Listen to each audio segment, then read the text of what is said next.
Este Sport. Mesdames et messieurs, bonjour, salut les amis, j'espère que vous allez bien, bienvenue à la chaîne Ibra Show TV, Este Sport en français, tout simplement pour débriefer les derniers matchs qu'on a vus mardi et mercredi en Ligue des Champions.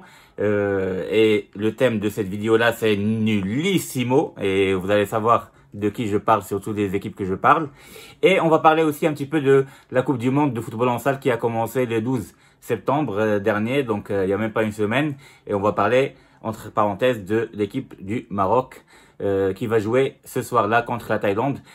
Donc tout d'abord, pour commencer par parler de la Ligue des Champions, et pourquoi j'ai dit nullissimo, nullissime, tout simplement parce que je pointe du doigt Barcelone et aussi PSG. Donc PSG a pris Messi de Barça, a laissé Barça tout simplement, on va dire, sans sa star. Et on a vu que Barça a pris 3-0 chez elle contre Bayern Munich et ils ont même pas pu jouer leur jeu et voilà, il leur manquait comme avant. Avant il y avait Suarez, Messi, il y avait même Neymar avant, etc. Donc on voyait que Barça, franchement, c'est fini Barça. Barça c'est fini tout simplement. Donc ils ont été écrasés chez eux. C'est grotesque. Il y a même pas un an ils ont perdu 8-2 et maintenant ils perdent chez eux, c'est surtout ça en fait, chez eux, 3-0, avec même des spectateurs et tout ça. Franchement, c'était honteux pour moi et pour tous ceux qui supportent Barça, même si moi je supporte plus Madrid. Voilà, donc Barça, c'était nullissime. Et le Paris Saint-Germain hier, franchement, ils étaient nullissimes dans le jeu. Pochettino a fait jouer des joueurs, mais il ne pouvait pas faire autrement parce qu'il y a plein de joueurs qui sont blessés, comme Sergio Ramos, comme Di Maria. Di Maria, il était suspendu, il n'était pas blessé. Mais bon, il aurait pu faire rentrer, par exemple, dès le début, à place de, je sais pas, de Wijnaldum ou de... S'il savait vraiment que Wijnaldum était blessé, il aurait pu mettre dès le début, en fait, quelqu'un à sa place. Moi, j'aurais pu voir, par exemple, Messi dans l'axe, Draxler à droite, Neymar à gauche et devant Mbappé. Mais malheureusement, Mbappé, le seul joueur qui jouait bien en première mi-temps, il s'est blessé. Messi, il n'était pas à son top niveau. Il était à la hauteur, on va dire. On peut lui donner la moyenne 6 sur 10, par exemple. Parce qu'il a réussi à tirer vers les buts, tirer plusieurs fois, 2-3 fois. Il a réussi même, il a failli marquer même une transversale.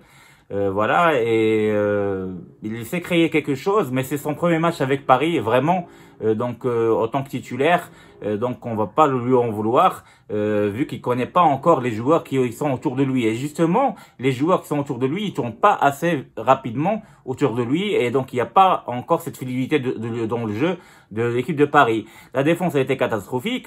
Achraf Hakimi non plus, il était pas à son top niveau, même s'il montait de temps en temps, mais il montait rarement parce que justement les Belges, ils ont justement poussé à Paris à défendre plus. Donc si on voit le rendement défensif de Hakimi, on va voir qu'il a récupéré 8 ballons.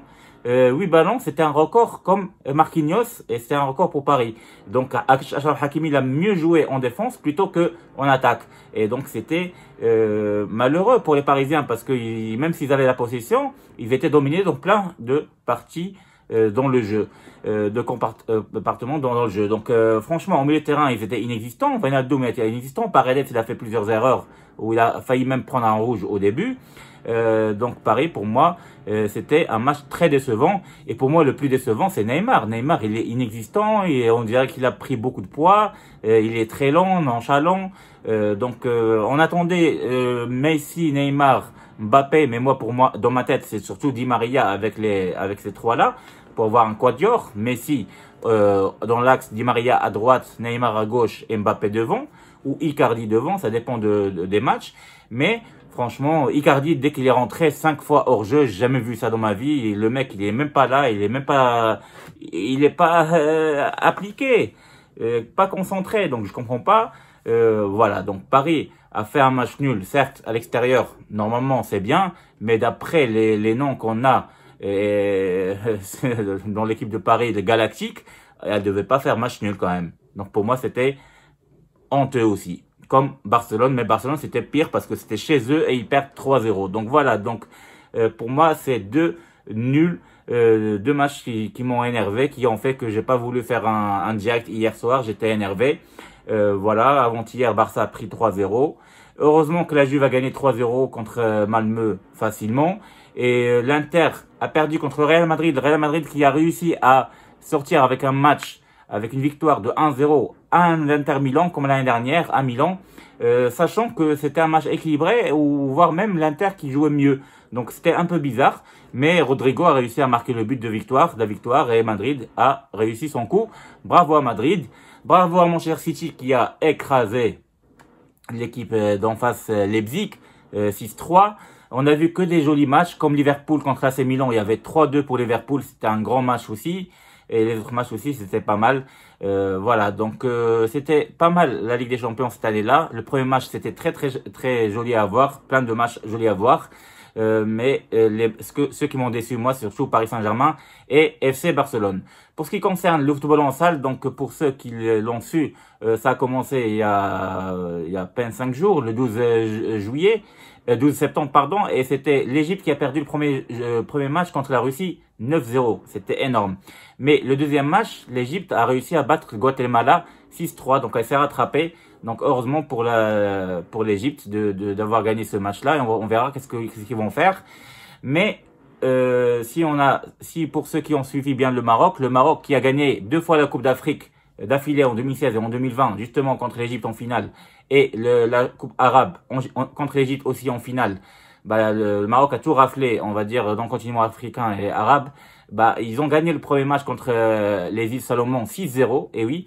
Mais aujourd'hui, ce soir à 19h, il y a un grand match contre Thaïlande, qui sont bien classés aussi, 18e. Le Maroc est classé 17e dans le monde en classement FIFA. C'est un très bon classement parce que si vous voyez par exemple la France, elle est 25e.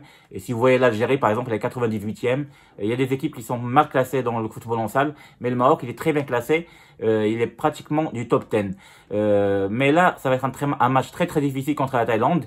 Et surtout, le dernier match, ce dimanche-là à 17h contre le Portugal, ça va être le meilleur match pour le Maroc et le plus difficile parce que le Portugal, ils sont classés 6e dans le monde.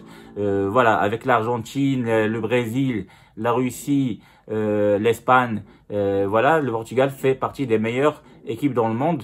Et le Maroc, il est 17e et il peut rentrer dans le top 10 et être parmi les meilleurs. On va voir est-ce que le Maroc va réussir à se qualifier en 8e de finale. Dès ce soir, s'ils arrivent à battre la Thaïlande, bah, ils vont se qualifier en 8e. Après, s'ils jouent contre une équipe, par exemple classée 3e en 8e de finale, ils peuvent arriver en quart de finale et faire quelque chose, on verra. Après, s'ils jouent directement contre une équipe classée 2e ou première de son pool, ça va être très difficile pour que le Maroc aille très loin. Mais on sait jamais. Le Maroc, à chaque fois, il nous réserve des miracles et des surprises. On verra bien. Comme dans le Paralympique, les Marocains au football, ils sont arrivés 3e. En demi-finale, ils ont été éliminés par le Brésil 1-0. Et ils ont battu la Chine 4-0 en match pour la 3e place. Ils étaient 3e, médaille de bronze. C'était franchement très précieux pour le Maroc. Voilà, donc merci de m'avoir suivi encore une fois les amis, j'espère que vous allez bien. J'allais faire un chat hier direct mais j'étais un petit peu énervé. Donc on va suivre quand même tous les championnats cette année-là, la Liga espagnole, etc., la Serie A, l'Angleterre, la PL, etc., et la Ligue des Champions bien sûr. Donc restez avec moi, bientôt je vais faire un chat et je vais vous le dire dans ma communauté. Donc restez avec moi, à bientôt, ciao ciao, salut.